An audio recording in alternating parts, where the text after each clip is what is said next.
Hello, I'm James Stokes, President and CEO of ON-3 LLC. We're talent management specialists who specialize in recruiting and training your workforce. In addition, we've assembled a committed team of reliable specialists for your cultural organization group. We call them COGS.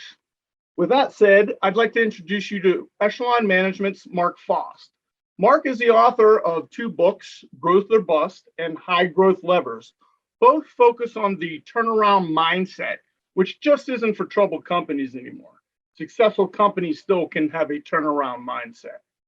When you look at Mark's track record, the testimonials range from Fortune 500 CEOs for John Deere to over 50 third, fourth generational family-owned businesses ranging anywhere from $1 million to hundreds of millions.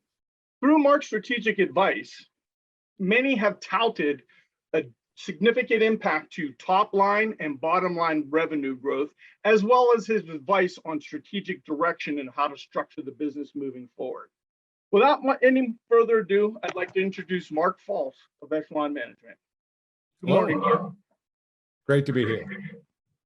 So I just have a couple questions with you, but they're like in 27 parts. So the first question I'll begin and end with, and it's why and why. So why do you do what you do? What is your why? Why do you do what you do? Yep, I feel like I'm a servant to leaders. I love helping people who are in leadership positions because it's lonely at the top. I hear it all the time. People go through a lot of unique challenges at the top, and I just have a heart and compassion for them. And then I feel like the secondary customer are the most vulnerable of the workplace, the folks who, especially single mothers, who it's if they don't have a great culture and a safe work, a job that's safe and secure, I feel like, you know, that's my mission, is to help make companies safer and growing and great places to work. Yeah, being an entrepreneur, I often say when you turn around and ask for help, you're looking in the mirror. So it is great to have a coach and someone with experience that could help and be a sounding board. So yeah. With that said, when are you at your best? You know, what type of clients, or when are you at your best? You know, a successful company that's actually doing well, but they have a leader humble enough to know that there's probably untapped potential in various corners of the company. Those are my best clients. I've never failed to find 7-figure growth with a $20 million or larger company in their customer base if we do a specific project of looking for that untapped potential with our depth interviews. We've never failed to find, and it's a required step of strategy. But when I'm facilitating or involved in the various aspects of strategy as a process, as Peter Drucker defined it over a half century ago, it's just impossible to go through that process without growing with the leadership, learning about the business and how it can facilitate more innovation, get closer to the customer and deliver more value to the customer. And as a result, usually find some previously unpulled growth levers that accelerate the growth of an already healthy and growing company. That's what I learned from the turnaround CEOs who mentored me into starting my career.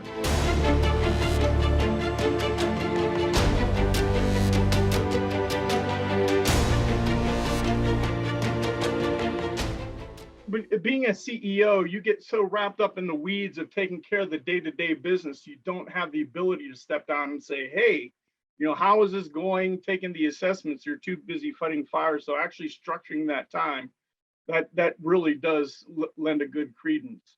How about when are you your worst? When I don't have rapport and I'm not listening. All of us are guilty when we're at our worst, when we're not looking around us and listening.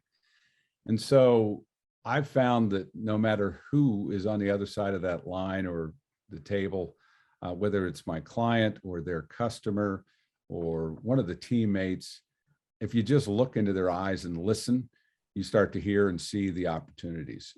Just a few days ago, I was about to hang up with a colleague. We're working together on a project, and I could just tell I just started to listen to him and not our customer, and he's the CEO of a very large, successful 8-figure agriculturally related business, and he was under a lot of stress, and he catharsed. And I'm at my worst if I'm not catching those things and helping people out of that situation and finding where the steps up and the levers are to pull on, and helping them get to where they want to be. Why should clients engage with you? If somebody knows there's growth in their company, and just exhorting the sales team to sell more isn't quite cutting it, but they know that there's growth potential, whether it's in their customer base, the market, innovations that have yet to occur throughout the team, or in the sales team. I mean, that's how I got started, was facilitating sales innovation and sales strategy with organizations that usually that's a forgotten area of the company when it comes to strategy, and yet strategy connects directly to the sales force and to the marketing efforts of a company. And so taking classic aspects of strategy and applying them to sales is always a growth opportunity. And that's, when people want to grow, is the bottom line, is when they should reach out.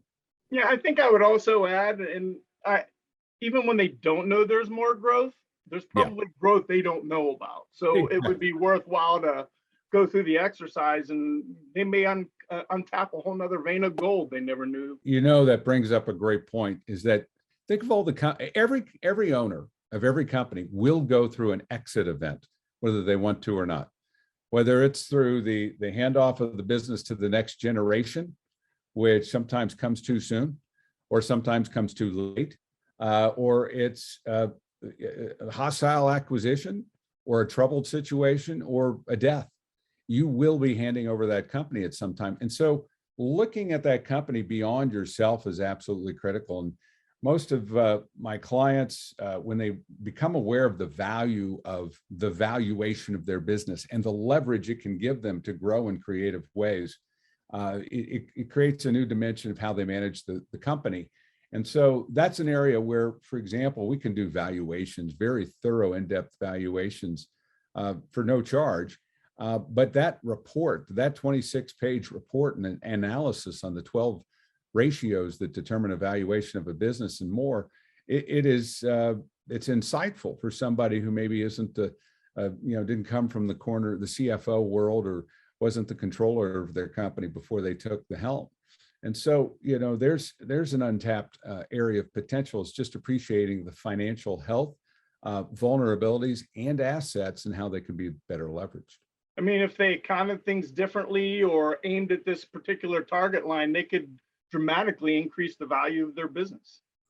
We've seen people look at the analysis of where they stand against the rest of their industry and how they're doing much better in certain areas, but then notice that there's some underperforming financial aspects of their organization, and as a result, set the appropriate objectives, set the right financial resource, human resource objectives, and thus the partnering with companies like yours. That's where great breakthroughs can happen, whether it's realizing that the asset of your business can enable you to get a lot more capital if that's what you've needed, if that's been a constraint. I mean, the top two constraints that you hear from most all CEOs would have to do with not finding enough of the right people at the right time and keeping them, and then not having enough capital. And those are two things that shouldn't be the constraint to growth, but yet so often are. And actually, I think they're some of the easiest things to break through. Yeah, it's one of our firm beliefs that a good culture attracts good people, and good people create a good culture. So definitely in alignment with that. For the people watching, won't you give us an example of your most proudest accomplishment, or one of your greatest successes from a client that engaged with you? Well, there's a lot of companies whom we work with that had tremendous growth, doubling, tripling, quadrupling in size and so forth. And, the smallest ones, I'll just grab one that has some names attached to it, but there was a manufacturing company in the middle of Iowa, Clarion, Iowa, town of 3,000, gorgeous place to be, but an hour and a half from Des Moines, and it's kind of hard to recruit engineers there for this manufacturing plant of 200 people and about $70 million. But through the vision and drive of that CEO and the expressions of good planning and facilitations, we were able to see that company triple in size to almost $200 million, to over 400 employees. We had so many great resumes coming in from John Deere, for example. The John Deere actually had to buy the company because they became so innovative in the industry. They truly became, as the vision literally stated, we want to become the Silicon Valley of application equipment. And I was proud of that one because it was already a great company. It was a great place to work, but it was 95th percentile. And Alan, his vision, he wanted it to be one of the best. They became a 99.9 percentile. In fact, literally at the, so we worked together for about 3.5, 4 years.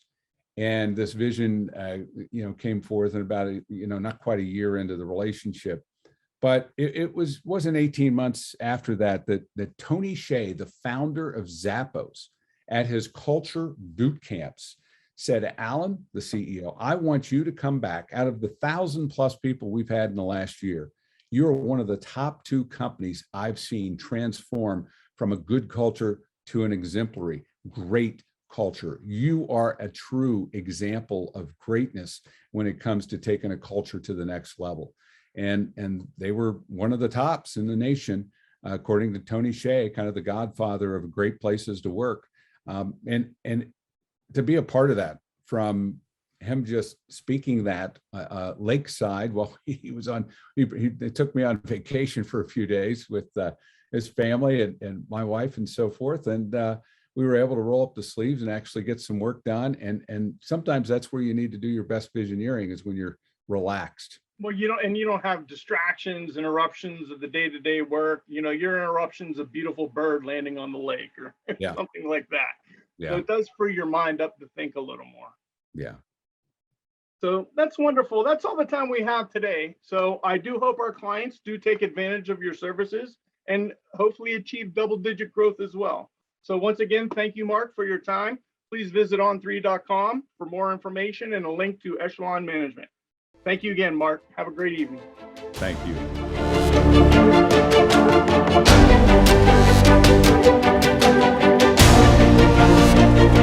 you.